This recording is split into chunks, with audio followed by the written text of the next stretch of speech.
నమస్కారం దుర్గా కుమార్ గారు. నమస్కారం సుధార్ గారు, మన వీక్షకులకు కూడా నమస్కారం. తాజాగా పేర్ని నాని ప్రెస్ మీట్ పెట్టి పాపం ఆయన ఒక బాధను అయితే వ్యక్తం చేయడం జరిగింది. ఏకంగా ఎన్నికల కమిషన్ని ఆయన బ్లేమ్ చేసే విధంగా ఈ నిర్ణయం తప్పు అని చెప్పడం జరిగింది. ఏదైతే పోస్టల్ బ్యాలెట్ ఓట్లు ఉన్నాయో అందులో పాసీమెయిల్ కానీ గెజిటేటెడ్ సంతకం కానీ లేకపోయినా వాటిని ఓట్లుగానే పరిగణించాలి, అది వాళ్ళ తప్పు కాదు అని చెప్పి ఎన్నికల కమిషన్ స్పష్టమైన ఆదేశాలు అయితే ఇచ్చింది.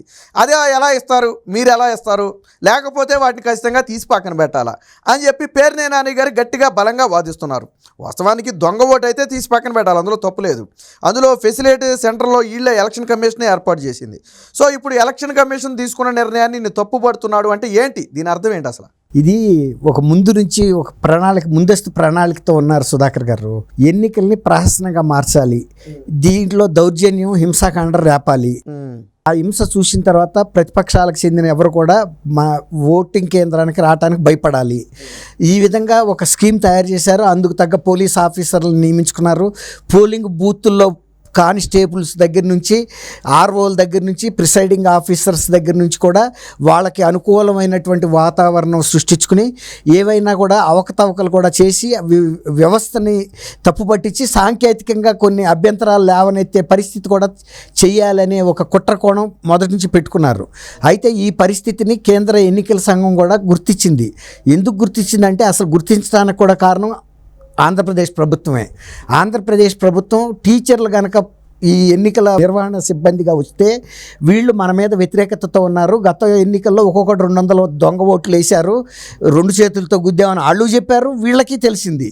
కాబట్టి వాళ్ళని కనుక ఈసారి వీళ్ళకి వేతనాల్లోనూ, వాళ్ళకి జీతాల చెల్లింపులోనూ, వేతనాల నిర్ణయంలోనూ అనేక అన్యాయాలు చేశారు. వాళ్ళు కడుపు మంటతో ఉన్నారు. ఒక్కొక్క టీచర్కి 4 నుంచి 5 లక్షల రూపాయల బకాయిలు కూడా ఉన్నాయి, పెన్షనర్లకు కూడా. ఆ ఖర్చుతో ఉన్నారు. కాబట్టి వీళ్ళని విధి నిర్వహణలో పెట్టకుండా తప్పిచేసి తెలివిగా వీళ్ళు సొంతంగా పెట్టుకున్న వాలంటీర్లను తీసుకురావాలని చూశారు. అది అంతటితో ఊరుకోకుండా మూర్ఖత్వంగా కేంద్ర ఎన్నికల సంఘానికి లేఖ రాశారు. టీచర్లని బోధనేతర పనులకు ఉపయోగించొద్దు, దీని మూలన బోధన స్థాయి నాణ్యత తగ్గిపోతుంది. మా దగ్గర అంతమంది సిబ్బంది ఉన్నారు, వాలంటీర్స్ అనే ఒక వ్యవస్థను మేము ఏర్పాటు చేశాము. ప్రతి గ్రామంలో కూడా 15 నుంచి 20 మంది దాకా కూడా ఉన్నారు. కాబట్టి టీచర్లు మాత్రం మీరు పెట్టొద్దు అని చెప్పారు. అది కేంద్ర ఎన్నికల సంఘం షాక్ తింది. 51లో సార్వత్రిక ఎన్నికలు వచ్చిన దగ్గర నుంచి కూడా మెయిన్గా 80% ఎన్నికల నిర్వహణలో ఉండేది టీచర్లు మాత్రమే. వాళ్ళకి బాగా శిక్షణ కూడా తర్ఫీదు అయిపోయారు. ఇప్పటికి అనేక సార్లు కనీసం ఒక 15 ఏళ్ల సర్వీస్ ఉన్న టీచరు కనీసం ఒక 2 సార్లన్నా ట్రైనింగ్కి వెళ్ళి ఉంటాడు. అవును, కనీసం అట్లా ట్రైనింగ్ అయిన వాళ్ళు ఉండారు, వీళ్ళకి అవగాహన ఉంటుంది. వాళ్ళంతా చెప్పుకుంటారు కదా అసలు ఎన్నికలు ఎలా నిర్వహించాలనేది, అందరికి అవగాహన ఉంటుంది. అట్లాంటిది ఈ వాలంటీర్స్ని పెట్టమని ఎందుకు అడుగుతున్నారు, ఇందులో ఏదో మతలబు ఉందని వాళ్ళు ఇంటెలిజెన్స్ వాళ్ళ ద్వారా అసలు చెప్పించారు. అసలు వాలంటీర్స్ అంటే ఎవరు, ఎంతమంది ఉన్నారు, అసలు వాళ్ళు ఎవరు, ప్రభుత్వ సిబ్బందా లేకపోతే ప్రైవేట్ సిబ్బందా, అసలు వీళ్ళ విధి ఏంటి, ఎందుకు పెట్టారు ఇంత వ్యవస్థనని వీళ్ళు రాశారు. 2,50,000 మంది సిబ్బంది ఉన్నారు మాకని. అంతుంటే సరిపోతారు, నిజానికి సరిపోతారు. కానీ అప్పుడు వీళ్ళు చెప్పింది ఏంటంటే వీళ్ళు ప్రభుత్వ ఉద్యోగులు కాదు, ఒక కన్సాలిడేటెడ్ పే మీద, అంటే ఒక నిర్ణీతమైన శాలరీ జీతం మీద 5,000 కనీస వేతనం మీద పనిచేస్తున్నారు. వీళ్ళకుండా అర్హత ఏంటంటే 99% మంది ఘాటుగా, అంటే గట్టి వైఎస్ఆర్సీపీ కార్యకర్తలు వీళ్ళు అదే అర్హత మీద ఎంపిక చేశారు. వీళ్ళు ఏంటంటే పెన్షనర్లకి ఇళ్ళకి తీసుకెళ్ళి నగదు పెన్షన్ ఇస్తూ వాళ్ళకి జగన్మోహన్ రెడ్డి గారు వ్యక్తిగతంగా మీకు పంపించాడు ఈ నగదు అని చెప్పి జగన్మోహన్ రెడ్డి గారి నాయకత్వాన్ని హైలైట్ చేస్తూ పొగుడుతూ రేపు వాళ్ళందరూ కూడా వైఎస్ఆర్సీపీకి ఎన్నుకునేటట్టుగా ప్రతి 50 ఏళ్లకి ఒక వ్యక్తిని నియమించారు. ఇది ప్రభుత్వంతో వీళ్ళకి సంబంధం లేదు, ప్రభుత్వంతో ఏ బాధ్యత లేదు, ప్రభుత్వ కార్యక్రమాలు ఎవరు ఎన్నికలు వీళ్ళు చేయడానికి అవకాశం ఉండదనేసి వీళ్ళు ఇంటెలిజెన్స్ వాళ్ళు రాశారు.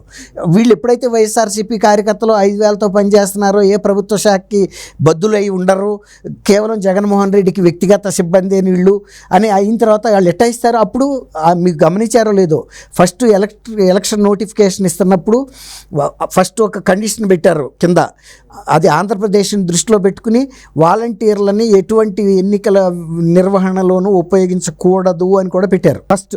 అవును, ఆ వ్యవస్థ ఉన్నది ఒక ఆంధ్రప్రదేశ్ మాత్రమే. అది అనవసరంగా వీళ్ళు తీసుకెళ్ళబట్టే వచ్చింది. దాంతో వీళ్ళకి ఏమైందంటే అనుకున్నది జరగలేదు. తర్వాత పోలీసులను కూడా చాలామంది ఉన్నతాధికారులు వీళ్ళకి దగ్గాలను పెట్టుకున్నారు. కానీ ప్రధానమంత్రి పర్యటన సమయంలో వైఫల్యము, తర్వాత వీళ్ళు హింస ముందు చెలరేగింది, తర్వాత కూడా చెలరేగింది. ఇంత హింస జరుగుతున్న, రాజకీయ హత్యలు జరుగుతున్న పోలీసు అధికారులు ఎందుకు స్పందించలేదని మీకు తెలుసు. గుంటూరు ఐజీతో సహా 3-4 ఎస్పీలను సస్పెండ్ చేశారు. ఆ తర్వాత విజయవాడ క్రాంతి రాణా అనేది, తర్వాత రామాంజనేయులు డీజీని, తర్వాత డీజీని కూడా సస్పెండ్ చేశారు. ఆయన రాజేంద్రనాథ్ రెడ్డిని పక్కకు తీశారు. ఇంత కుట్రకోణం వీళ్ళు చేసుకుని వచ్చిన తర్వాత ఇప్పుడు ఏం జరిగిందంటే, అందరినీ తీయలేదు కదండి కేంద్ర ఎన్నికల సంఘం, కొంతమంది ముఖ్యులను తీసింది. ఇప్పుడు పోస్టల్ బ్యాలెట్ల కోసం ఫెసిలిటేషన్ సెంటర్ని ఫస్ట్ టైం పెట్టారు. ఎందుకంటే చాలామంది పోస్టల్ బ్యాలెట్ ప్రిఫర్ చేశారు ఓటర్లు. అంటే ఉద్యోగులు ప్రభుత్వం మీద వ్యతిరేకత ఉంది, వాళ్ళు మా ఓటు హక్కు వినియోగించుకోకపోతే మేము నష్టపడతాం అనే ఉద్దేశం మీద అందరూ అప్లై చేసేటటువంటి ఫెసిలిటేషన్ సెంటర్ని వాళ్ళకు కూడా పోలింగ్ బూత్ లాగా పెట్టారు. అయితే అది ఈవీఎంలు నొక్కే టైప్ కాదు, బ్యాలెట్ బాక్సుల మీద గతంలో మనం వేసే పాత టైపు దానికి సెక్యూరిటీ నెంబర్ ఉంటుందండి. అంతే తప్ప ఎవరు పడితే ఆడు పుస్తకాలు ముద్రించి చేసుకుని వెళ్ళటానికి ఉండదు. దాని మీద రిటర్నింగ్ ఆఫీసర్ సంతకం ఉంటుంది, ఎవరైతే ఓటు వేసాడో ఆ ఉద్యోగి సంతకం ఉంటుంది. ఇన్ని బందోబస్తులు ఉన్నాయండి. తర్వాత ఎన్ని బ్యాలెట్లు ఆ బాక్స్లో వేసింది కూడా సీల్ వేసినప్పుడు రిటర్నింగ్ ఆఫీసర్ సంతకం పెట్టిన తర్వాత ఒక కవర్లో, సీల్డ్ కవర్లో ఈ సాంకేతికమైనటువంటి వివరాలన్నీ కూడా పెట్టి సీల్ చేస్తారు. ముందు ఆ బాక్స్ ఓపెన్ చేసే ముందు ఈ సీల్ తీసి ఏజెంట్ల ముందు చూపిస్తారు. ఇదిగో ఇన్ని బ్యాలెట్లు ఉన్నాయి, ఫలానా సెక్యూరిటీ నెంబర్ నుంచి ఫలానా సెక్యూరిటీ నెంబర్ వరకు టోటల్గా ఇన్ని ఉంటాయని చూపిస్తారు. అది ఇప్పుడు ఏమంటాడంటే ఈయన కొన్నిసార్ల వీళ్ళకి సంబంధించిన ఆర్ఓలే కాబట్టి వాళ్ళు ఆ సీల్ వేయలేదు. తర్వాత గజిటెడ్ ఆఫీసర్ సంతకం లేదని కొన్ని గజిటెడ్ ఆఫీసర్ కొంతమంది పెట్టారు. అట్లా సాంకేతికంగా కొన్ని ఎర్రర్స్ చేసి కావాలని ఇవన్నీ కూడా వాళ్ళు తెలుసు, తెలుగుదేశంకు పడతాయి, మన మీద వ్యతిరేకత మీద ఉన్నారు. ఉద్యోగులు ఎక్కువ వచ్చారంటే ఆటోమేటిక్గా వ్యతిరేకత అని అర్థమైపోతుంది. వాళ్ళు చెబుతున్నారు కదండి, అతను ఎవరో కొట్టు సత్యనారాయణ వెళ్ళి ఉద్యోగిని బెదిరిస్తే కూడా వాళ్ళు కూడా బెదిరించారు. రా నువ్వు ఏం చేస్తావో చెయ్యి, ఏమన్నా ప్రభుత్వం ఇంకా మీద ఉందనుకుంటున్నారా అని బెదిరించి రమ్మన్నాడు లోపలికి. ఇదివరకట్లాగా మీకు భయపడము, ఇప్పుడు ఎలక్షన్ కోడ్ అమల్లోకి వచ్చింది, మేము సర్వ స్వతంత్రులమి, మేము ఇష్టం వచ్చిన వాళ్ళకి ఓటేసుకుంటాము, మీ మోచేతి కింద మనుషులం కాదు అని చెప్పి వాళ్ళు సవాళ్ళు ఇచ్చినారు. తర్వాత అక్కడున్న కేంద్ర ఎన్నికల బందోబస్తుకు వచ్చిన కానిస్టేబుల్ కూడా వీడియో తీస్తే ఇతరే పారిపోవాల్సి వచ్చింది. కాబట్టి ఇప్పుడు వీళ్ళు ఏమంటారంటే దాని మీద ఈ సాంకేతిక అంశాలు తీసుకొచ్చారు. కానీ ఇంతకు మించిన అన్ని గోప్యమైన విషయాలు అక్కడ విక్షిప్తం అయి ఉన్నాయి. కాబట్టి కేంద్ర ఎన్నికల సంఘం రేపు కోర్టులోకి వెళ్ళి నోరు వెళ్ళబెట్టేటట్టయితే అట్లాంటి నిర్ణయాలు తీసుకోదు. రేపు కేంద్రం అక్కడ కోర్టుకు వెళ్ళినా కూడా వీళ్ళు అన్నీ చూపిస్తారు, ఇవన్నీ పారేయరండి, అన్ని కట్టలు కట్టి ఉంచుతారు.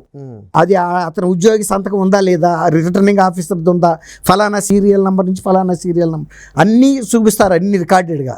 కాబట్టి అది చెల్లదు. కేంద్ర ఎన్నికల సంఘం ఇలాంటి తప్పులు చిన్న జరిగినా ఓటర్లు పనిష్ కాకూడదు. వాళ్ళ తప్పు కాదు కదా, అసలు అదే కాదు, అది వాళ్ళ అభిప్రాయం వాళ్ళు వ్యక్తం చేశారు. వాళ్ళు కోరుకున్న ప్రభుత్వాన్ని ఏర్పాటు చేయాల్సిన బాధ్యత కేంద్ర ఎన్నికల సంఘానికి ఉంది. ఇలాంటి చిన్న సాంకేతిక అంశాలు ఉంటే కోర్టు ముందైనా కూడా చెబుతారు పారదర్శకంగా. కావాలని చేసింది అయినా చేశారు, అందులో వీళ్ళ తప్పు కూడా లేదు. కావాలంటే వాళ్ళ మీద రేపు కేసు పెడతారు, చర్యలు తీసుకోవచ్చు, సస్పెండ్ చేయొచ్చు, మీరు నిర్లక్ష్యంగా వ్యవహరించారని. అంతే తప్ప అందుకు వీళ్ళని బాధితులు చేయకూడదు. ఎవరు ఉద్యోగులు తమ అభిప్రాయాలను తీసుకెళ్ళి మురుగుంటలు వేసినట్టేగా వాటిని పక్కకు తీసేయటం అంటే, అందులోనూ అన్ని కరెక్ట్ అయిన ఓట్లే అయ్యి, వాటినేమి పారేయరు, చింపేయరు, రికార్డెడ్గా ఉంటాయి. వాళ్ళు పర్ఫెక్ట్గా ఉంటాయి. ఏ కోర్టులోకి వెళ్ళినా కూడా సుప్రీంకోర్టుకి వీళ్ళు వెళ్ళొచ్చు కదా. ఒకవేళ కనుక కేంద్ర ఎన్నికల సంఘాన్ని వీళ్ళు కొత్తగా తప్పు పట్టట్లా. మీరు గుర్తుందో లేదో, వీళ్ళకి వృద్ధులకి పెన్షన్ని వాలంటీర్ల ద్వారా పంపొద్దు, ప్రత్యామ్నాయ ఏర్పాట్లు చేయమంటే కూడా ఆ రోజున సాక్షాత్తు చీఫ్ సెక్రటరీ జవహర్ రెడ్డి గారే కేంద్ర ఎన్నికల సంఘాన్ని తప్పు పట్టే విధంగా మాట్లాడాడు. ఆ రోజున 33 మంది చచ్చిపోయారు, వాళ్ళందరినీ గ్రామ సచివాలయాలకు తీసుకొచ్చారు. డబ్బులు ఇవ్వని తెలుసు, వేరే ఏర్పాట్లు చేయలేక కూడా కాదు, గ్రామ సచివాలయ వార్డు సిబ్బంది బోల్డ్ మంది ఉన్నారు, వాళ్ళ ద్వారా పంపొచ్చు. ఒక్కొక్కళ్ళు 5 ఇవ్వలేరండి, అన్నీ పక్కపక్కనే ఉంటాయి కదా. కాబట్టి ఇప్పుడు కేంద్ర ఎన్నికల సంఘానికి వాళ్ళ సజ్జల రామకృష్ణారెడ్డి తప్పు పడుతున్నాడు. వీళ్ళు ఉన్నంతకాలం వీళ్ళు చేసిన అకృత్యాలన్నీ ఏం తెలవట్లేదు. పెద్ద వ్యవస్థల్ని వాళ్ళు తప్పు పడుతున్నారు, వీళ్ళు తప్పుదోవలో వెళ్ళారు. అందుకనే కేంద్ర ఎన్నికల సంఘం సవరించింది, డీజీపీని కూడా తీసేసిందంటే కొన్ని రోజుల ముందు, ఎన్నికలకు ముందు సిఐడి ఇంటెలిజెన్స్ డీజీని తీసింది, ఐజీలని, చాలామంది ఐపీఎస్ఎల్ని, సూపరింటెండెంట్ ఆఫ్ పోలీసులని, కలెక్టర్లని, ఒక్క చీఫ్ సెక్రటరీని తీనందుకు కూడా చాలామంది అభ్యంతరం చెబుతున్నారు. ఇప్పుడు ఆయన ఉండటం వల్ల కూడా కొన్ని అవకతవకలు చేస్తున్నాడని. ఈ రాజకీయ హింస ఆపలేకపోతున్నారు కదా. అది సుధాకర్ గారు.